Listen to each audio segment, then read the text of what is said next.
असली पारो ने आखिरकार देव के सामने अपनी शादी की सच्चाई खोल दी।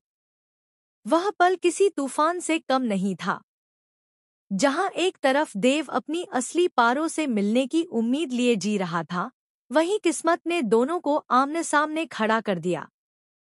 देव का दिल जैसे धड़कना ही भूल गया जब उसने अपनी आंखों के सामने उस चेहरे को देखा जिसके लिए वह अब तक हर सांस में दुआ करता आया था।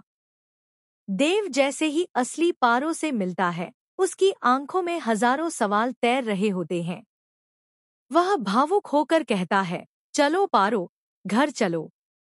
बहुत इंतजार किया है तुम्हारा। लेकिन पारो की आंखों में एक अजीब सी ठंडक थी। वह कुछ पल चुप रहती है, फिर धीरे से कहती है, देव, अब हमारा रास्ता एक नहीं है।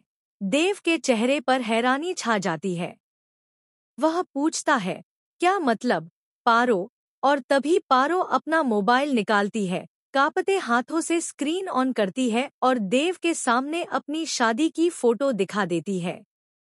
देव की आंखें फैल जाती हैं। वह उस फोटो को बार बार देखता है, जैसे यकीन ही नहीं आ रहा हो कि यह सच है। पारो भारी आवाज में कहती है, देव, मैंने शादी कर ली है। किसी और से, जिस इंसान से मैं सच्चा प्यार करती थी। देव की सांसें जैसे रुक जाती हैं। उसकी आंखों में दर्द, टूटन और अविश्वास सब कुछ एक साथ उमड़ पड़ते हैं। वह बोलता है, नहीं पारो, ये सच नहीं हो सकता।